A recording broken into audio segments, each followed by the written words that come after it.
प्रिय विद्यार्थियों, मैं डॉक्टर सीमा, असिस्टेंट प्रोफेसर प्राचीन भारतीय इतिहास, संस्कृति एवं पुरातत्व विभाग, DAV PG college, BHU Varanasi.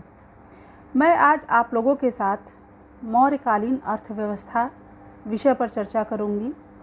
यह टॉपिक एमए सेकेंड सेमेस्टर के इंडियन इकोनॉमी पेपर से संबंधित है। इस विषय के अंतर्गत हम लोग मौर्यकालीन अर्थव्यवस्था के विभिन्न पहलुओं का अध्ययन करेंगे, जिसके के अंतर्गत कृषि, उद्योग धंधे, व्यापार वाणिज्य, ऋणी संगठन, मौद्रिक नीति, पशुपालन, सिंचाई इत्यादि प्रमुख है।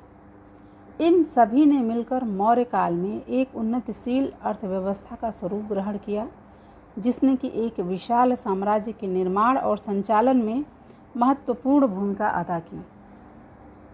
तो आइए अब हम लोग इस विषय पर विस्तार पूर्वक चर्चा कर लेते हैं। मौर्यकालीन अर्थव्यवस्था को निम्नलिखित बिंदुओं के अंतर्गत विभाजित करके अध्ययन किया जा सकता है, जैसे कि कृषि, पशुपालन, सिंचाई, व्यापार वाणिज्य, उद्योग धंधे, ऋणी संगठन एवं मौद्रिक नीति। तो सबसे पहले हम लोग कृषि से संबंधित बिंदु का अध्ययन कर लेते हैं। मौर्य युग में कृषि लोगों के जीवन का प्रमुख आधार हुआ करती थी। भूमि पर राजा तथा कृषक दोनों का अधिकार होता था। कृषक युद्ध तथा अन्य राजकीय कर्तव्यों से मुक्त रहने के कारण अपना सारा का सारा समय कृषि में ही लगाते थे। इस समय लोहे के उपकरणों के भारी मात्रा में प्रयोग के कारण उत्पादन बहुत अधिक बढ़ गया था। अर्थशास्त्र में युद्ध के समय में भी सैनिकों को खेती को, कृषि को हानि न पहुंचाने का निर्देश दिया गया है। कृषि को क्षति पहुंचाने वाले कीड़े मकोड़ों तथा पशु पक्षियों को नष्ट करने के लिए राज्य की ओर से गोपालक और शिकारी भी नियुक्त किए जाते थे। भूमि अत्यधिक उर्वरा हुआ करती थी, जिसमें कि प्रतिवर्ष 2 फसलें आसानी से उगाई जा सकती थी। इस समय का जो समय था, देश अकाल एवं अभाव से मुक्त था। इस समय की प्रमुख फसलें गेहूँ, जौ, चना, चावल, ईख, तिल, सरसों, मसूर, शाक इत्यादि थी। अर्थशास्त्र से सिंचाई की 4 विधियों का ज्ञान होता है, जिसमें कि जो पहली विधि हुआ करती थी वह थी हाथ के द्वारा, दूसरी विधि कंधों पर पानी ले जा कर के, तीसरी विधि यंत्र द्वारा, जैसे कि घंटी यंत्र या फिर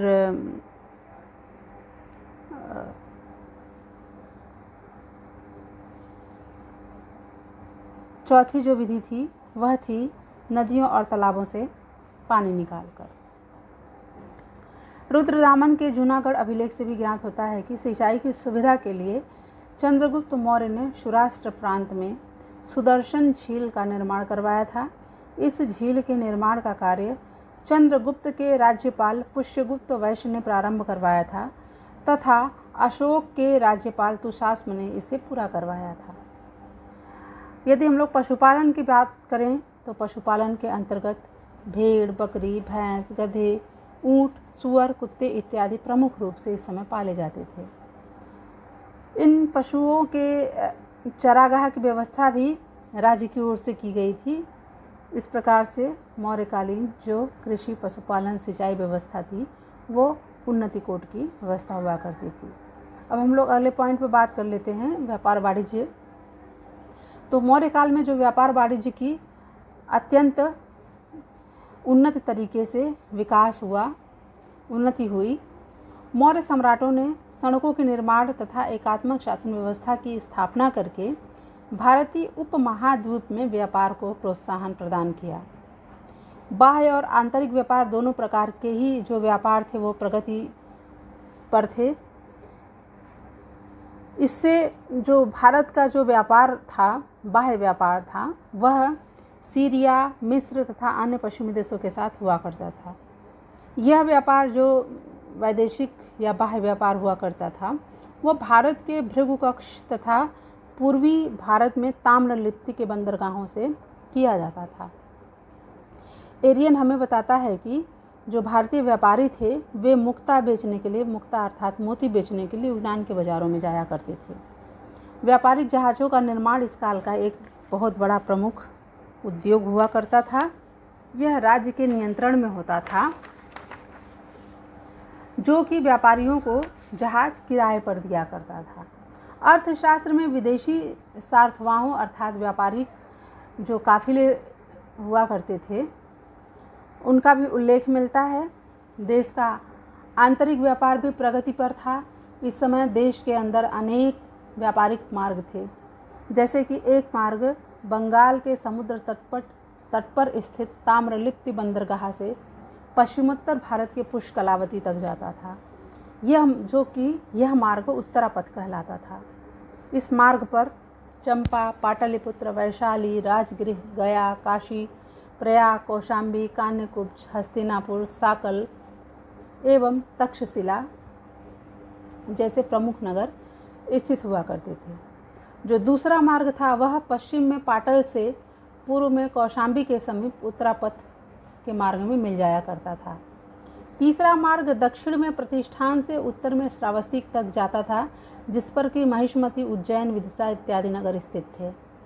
चौथा मार्ग भृगुकक्ष से मथुरा तक जाता था, जिसके कि रास्ते में उज्जैनी पड़ता था। इस प्रकार से जो उत्तरापथ एवं दक्षिणापथ के भूभाग थे वे व्यापारिक मार्गों द्वारा परस्पर जुड़े हुए थे, परस्पर संयुक्त कर दिए गए थे। आंतरिक व्यापार और बाह्य व्यापार, वैदेशिक व्यापार दोनों ही के ऊपर राज्य का नियंत्रण होता था। व्यापारियों के लाभ की दरें भी निश्चित की गई थी तथा जो इससे अधिक लाभ होता था वह राजकोष में जमा हो जाया करता था। हम लोग अगले पॉइंट उद्योग धंधे की भी बात कर लेते हैं। तो अगर उद्योग और धंधे की बात की जाए तो जो देश के भीतर व्यवसाय एवं उद्योग धंधे काफ़ी विकसित अवस्था में उस समय विद्यमान थे। जैसे कि सूती वस्त्र बुनना इस समय का बहुत प्रमुख उद्योग हुआ करता था।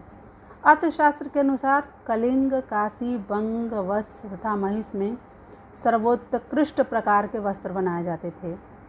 अन्य वस्त्रों में दुकुल, श्वेत और चिकना वस्त्र हुआ करता था और इसी के साथ साथ शौम अर्थात रेशमी वस्त्र का भी उल्लेख मिलता है।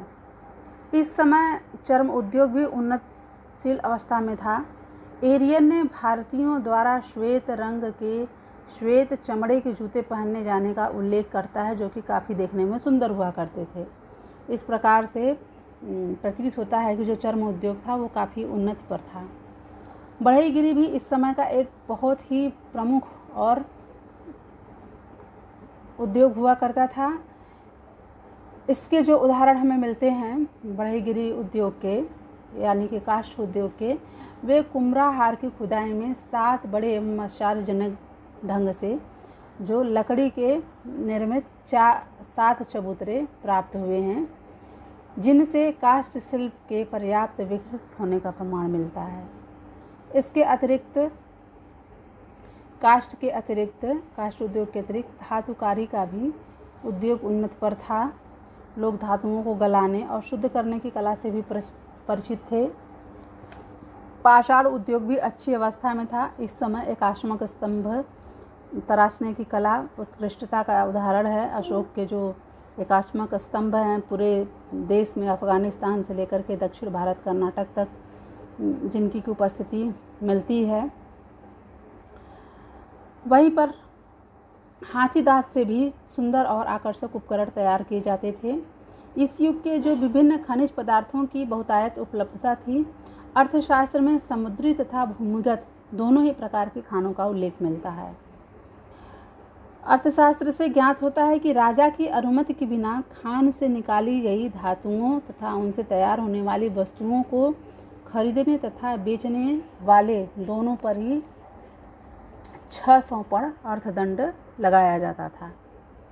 उद्योग धंधों की जो संस्थाएं थी उन्हें श्रेणी कहा जाता था।